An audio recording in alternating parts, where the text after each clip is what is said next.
Les questions, ça monte lentement.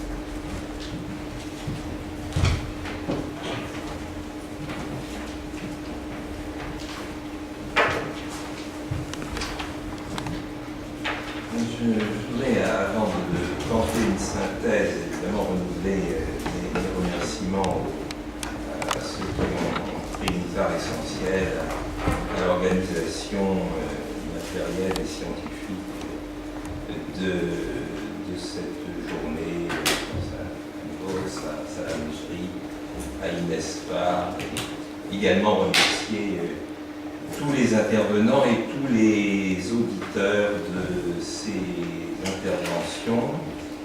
Alors, tous ceux qui ont parlé avant moi ont tenu à dire que la tâche était impossible. Une manière de captation est assez connue. Je pourrais le dire au second degré. Je me donne 30 minutes maximum. Et par conséquent, il faut résumer 9 fois 30 minutes en 30 minutes.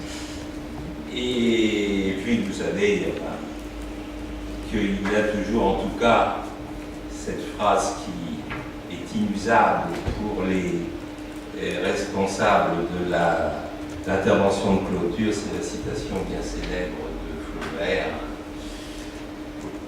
qui est tout terrain, la bêtise, c'est de conclure.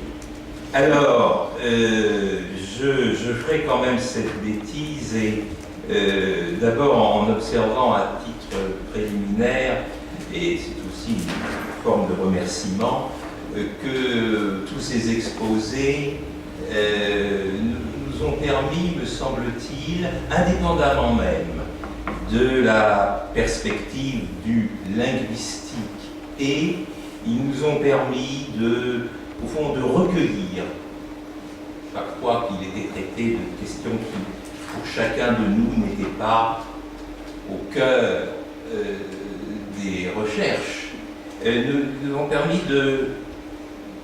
peut-être de faire des mises au point.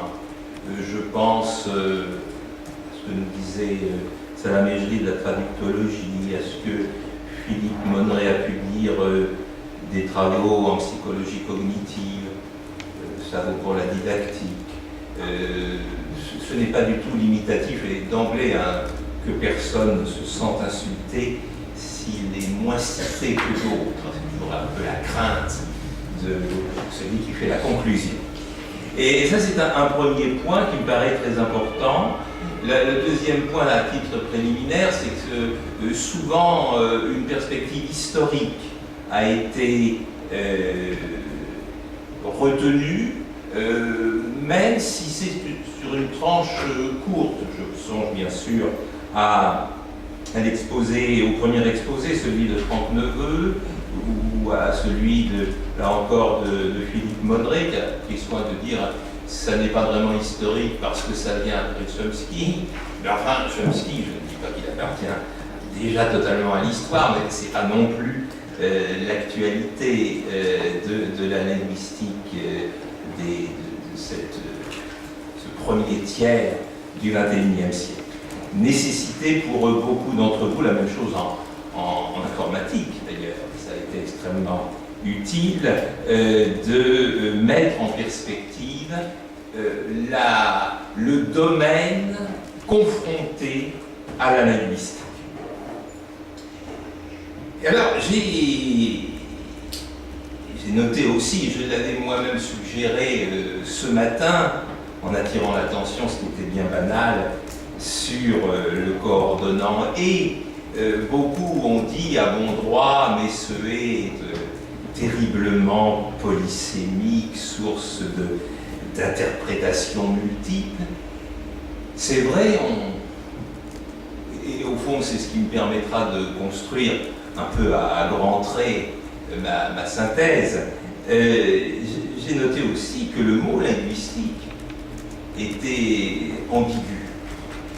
Ce matin, Franck Neveu a appelé une distinction entre linguistique et science du langage, en hésitant d'ailleurs sur le nombre qu'il faut associer au mot science.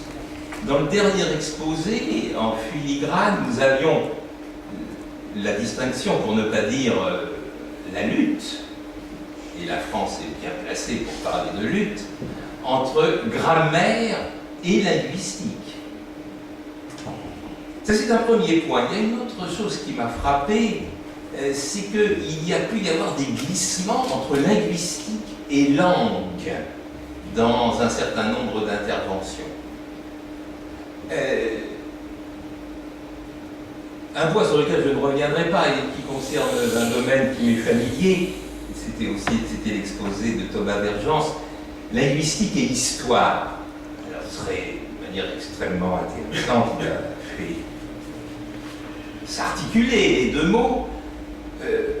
On aurait pu penser aussi à la question de savoir ce que voulait dire une histoire de la linguistique, du point de vue épistémologique, car est-ce que c'est au fond, est-ce qu'on parle d'histoire de la linguistique comme on parle d'histoire des institutions, ou est-ce qu'on parle d'histoire de la linguistique comme on parle d'histoire de la philosophie, cherchant au fond à identifier une forme de rationalité, de dialogue permanent, de rationalité dans l'évolution d'une histoire qui ne se construit que par le dialogue entre les linguistes. C'est au fond le sens d'histoire dans l'histoire de la philosophie. Il ne s'agit pas d'étudier Monsieur X, Monsieur Y et Monsieur Z. Il s'agit de savoir comment on trouve Descartes dans Kant, comment on trouve Kant dans Husserl, etc. Eh bien, au fond, c'est à mes yeux d'ailleurs un projet qui n'a jamais reçu véritablement d'application. D'ailleurs, mais je m'écarte peut-être de mon propos, par d'autres choses. Bon, voilà, mais lorsque Auroux et ses collaborateurs ont intitulé leur ouvrage « Histoire des idées linguistiques », et non pas « Histoire de la linguistique », il me semble, surtout de la part d'Auroux, philosophe de formation, qu'il y avait en arrière-plan justement le souci d'éviter cette... Il avait bien raison, parce que son propos était plutôt, même s'il y a une cohérence à l'évolution qu'il retrace, son propos était quand même fondamentalement informatif. Alors, comment synthétiser tout ce que vous avez souvent très bien dit? Alors, je vous présenterai quelque chose évidemment et inévitablement en trois parties. Au fond, ça devient une seconde nature chez beaucoup d'entre nous. Il est vrai qu'au bout de temps et tant d'années, depuis les dissertations des lycées, nous sommes un petit peu formatés.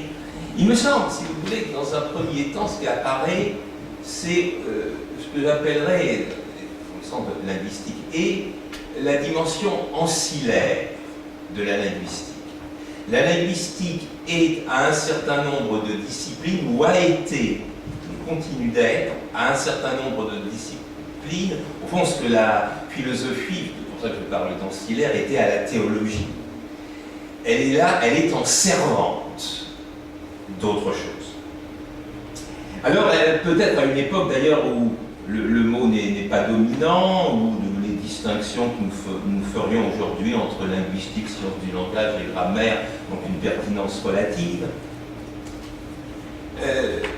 c'était déjà très net dans le propos de Franck Neveu, chez un certain nombre de savants allemands, notamment du XIXe siècle, la langue, les arguments de type linguistique, les études linguistiques sont évidemment poussées, mais elles ne constituent pas une fin en elles-mêmes. Elles sont mises au service d'autre chose. Alors, si l'on admet qu'une discipline n'existe que pour autant qu'elle trouve en elle-même sa finalité, qui peut être une définition commode, eh bien à ce moment-là, on peut estimer que la linguistique n'existe pas encore véritablement et que les études de langue, l'expression est beaucoup plus large donc, eh bien elles servent à quoi? Elles servent par exemple à entrer de manière renouvelée, originale, plus ou moins originale, dans la compréhension des textes et dans leur interprétation. Les travaux de l'époque romantique illustrent ça très bien, mais au fond, c'est ce que l'on pourrait dire de toutes les études de langue depuis qu'il y a des études de langue, et cela d'ailleurs nous ramènerait à une dimension didactique par certains côtés. Si le premier professeur s'appelle le grammaticus, au fond, c'est pour apprendre la grammaire aux enfants en vue d'apprendre autre chose, et pas tellement en vue de la grammaire seule. Et par conséquent, la mise au service de l'étude des textes est une forme d'ancillarité. Dans ces observations sur la science ou les sciences des textes, Franck Neveu a insisté à un moment donné sur le rôle de la stylistique et au fond, quel que soit le mode, enfin je ne sais pas s'il faut parler de modèle, mais le type d'analyse en stylistique que l'on retienne, c'est fondamentalement en vue de la compréhension d'un texte ou d'un ensemble de textes ou d'un type de texte dans le cas de la stylistique des genres, c'est mis au service de l'interprétation du texte et ça vient donc compléter d'autres lectures qui seraient sociologiques ou encyclopédiques, génétiques, que sais-je. Et par conséquent, on voit bien qu'à ce moment-là, la linguistique, je parlais de discipline ancillaire, si on reprenait un terme d'historien, on parlerait de sciences auxiliaires. Et d'ailleurs, une des sœurs de la linguistique, qui s'appelle la philologie, au même titre d'ailleurs que l'épigraphie, sont traditionnellement présentées dans les manuels comme des sciences auxiliaires. Le travail qu'a présenté Inès Farr sur l'humour, au fond, allait dans ce sens. Et c'est un sujet classique en philosophie, d'ailleurs. Humour et ironie, c'est un sujet de cagne, ça. Et c'est pas facile du tout. C'est pas clair. L'un est plutôt britannique et l'autre plutôt grec. Une fois qu'on a dit ça, on n'a pas vraiment réglé le problème. Et on voit très bien comment, à un moment donné, elle nous a mis sur cette piste. Au fond, la langue, les arguments linguistiques pouvaient être mis au service de la définition de l'humour. Exactement comme au moins en première approche, l'ironie est définie par l'antiphrase. C'est bien un argument de type linguistique. Cette dimension de science auxiliaire, on l'a retrouvée en didactique. Et au fond, ce qui a été dit, c'est qu'il fallait un peu de linguistique pour faire du bon fleu, n'est-ce pas? Et on pourrait, bien entendu, étendre cela à d'autres domaines. Je pense à celui des études. Alors le terme est évidemment marqué, mais je voudrais que vous le démarquiez, des études culturelles, des études sur la culture ou sur les cultures, problème évidemment extrêmement délicat. Eh bien, la langue sert à comprendre les cultures. Là aussi, je crois que tout cela était tout à fait convaincant. Alors, ce qui s'est produit, et ce serait le deuxième moment dialectique dans cette histoire, avec évidemment une vision temporelle tout à fait particulière, et c'est qu'à un moment donné, la linguistique est devenue un en soi. Hein, et elle devient, en devenant un en soi, elle se constitue en discipline à part entière. Ce que vous noterez n'avait jamais fait la philologie. La philologie, bien entendu, il y avait des chaires de philologie, hein, mais au fond, il y a même des gens illustres, pensez à Nietzsche, qui sont d'abord des philologues, mais au fond, toujours, et c'est très net chez Nietzsche, au fond, c'est la philologie à fin de philosophie, hein, à fin de. À un moment donné, la linguistique, au fond, se définit comme Jean Kelevitch, dans cette maison, définissait la philosophie. La philosophie, ça sert à rien. Eh bien, c'est la version cynique ou désabusée, ou pleinement heureuse, de ce que moi je dis en disant cette discipline s'est constituée comme en soi. Et elle n'a plus à ce moment-là de statut de science auxiliaire, elle n'a plus rien à aider, elle n'a plus personne à servir, si ce n'est elle-même.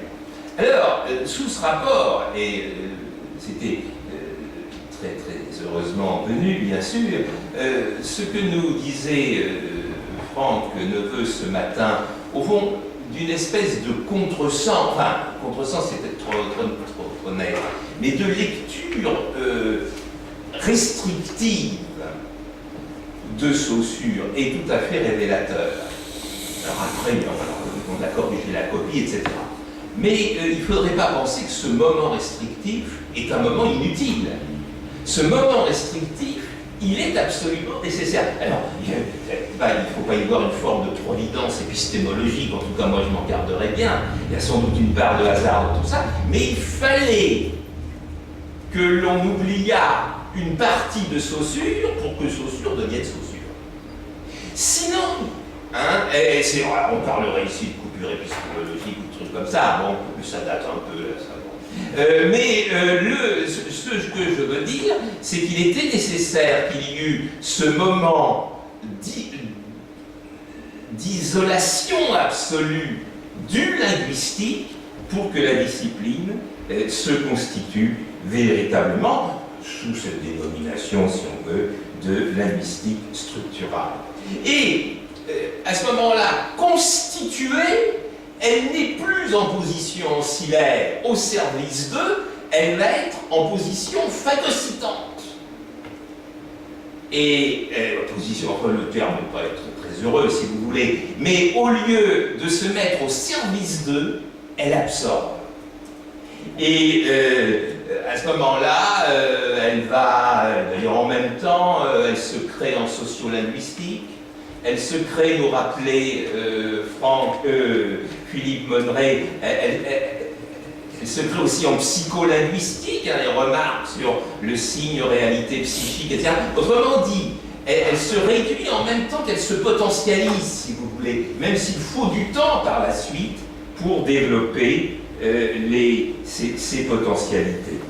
Et c'est très net, par exemple, avec ce qui a été dit de l'analogie. Bon, la psychologie cognitive nous apprend des tas de choses sur le fonctionnement analogique de l'esprit ou du cerveau, selon la chapelle dont on réclamait, etc. Et d'accord, analogie, eh bien je prends, comme on dirait à la bourse, hein, et je prends d'autant plus facilement que c'était déjà un concept en place dans le modèle de base, et il y a des bases illustres sur l'analogie dans le cours de linguistique générale. Alors, du coup, elle est en position dominante et elle est, en gros, ce que je vous décris globalement, c'est la grande période heureuse, si tant est qu'on soit heureux quand on est dominant, après cette psychanalyse, cette affaire-là, s'il vous plaît. En gros, ça va être la période des 3 premiers quarts du XXe siècle. Hein. Et ce qui troisième moment de la dialectique, eh bien évidemment, ça devient tellement dominant que c'en est insupportable. Et alors, puisque c'est insupportable, vous aurez des gens qui vont dire, eh bien, écoutez, on peut faire du FLE sans la linguistique. Vous aurez des gens qui diront, on peut faire de la psycholinguistique sans la linguistique. Et alors, il peut évidemment y avoir derrière ce comportement simplement des manifestations de mauvaise humeur, mais je crois que ça va bien au-delà. Et ce qui a été dit notamment de la traductologie résume bien cela. Salamejri nous disait, en gros, les sourciers ont des attaches fortes avec les linguistes. Au fond, les sourciers, ils sont au deuxième temps de la dialectique. Et les ciblistes, ils sont dans le troisième temps. Ils veulent leur autonomie. Au fond, c'est l'histoire d'une autonomisation disciplinaire. Et alors, la traductologie est donc une science jeune. Et elle refait à son tour le mouvement qu'a connu la linguistique. On pourrait probablement en dire autant, je songe à l'exposé sur linguistique et culture, de l'anthropologie. C'est sans doute, et là je m'avance avec beaucoup plus de réserve, car je n'ai pas les compétences nécessaires. Mais au fond, il y a eu, dans l'exposé tout à fait passionnant que nous avons entendu, il y a eu des remarques sur langue, culture, bon, l'hypothèse, bon, ça pire, très bien. Ce qui est évidemment important, là, c'est de bien distinguer langue et culture et linguistique et culture. Vous savez que Lévi-Strauss, quand il a quitté la France pour rejoindre New York en 1940, qui rencontre-t-il à New York? Jacobson. Et au fond, à ce moment-là, plus ou moins directement, Jacobson va lui fournir le modèle linguistique au moins de sa première anthropologie. Et il y a eu des citations qui nous ont été données, l'idée de différence, l'idée d'opposition. Ça, c'est du structuralisme pur et dur. Alors, ce que je ne maîtrise pas assez, c'est le développement ultérieur de l'anthropologie. Mais ce que j'en sais nous montre que, bien entendu, ce modèle pur et dur, que d'ailleurs Lévi-Strauss a toujours appliqué avec beaucoup de prudence, mais ne pouvait pas être durable. Il est un moment de constitution d'une anthropologie scientifique en tant qu'anthropologie structurale, mais bien entendu, il faudra que l'anthropologie s'en libère. Donc vous voyez, il me semble que de la sorte, avec sans doute beaucoup de réserve par rapport à ce que je viens de dire, et s'il y a eu des oublis et qu'on m'en excuse, mais nous comprenons peut-être un peu mieux ce rapport qu'autorise la conjonction « et », qui est à la fois un rapport de dépendance, un rapport d'autonomisation et un rapport de rupture, si vous voulez bien reprendre les 3 points que j'ai mis en évidence. Je vous remercie.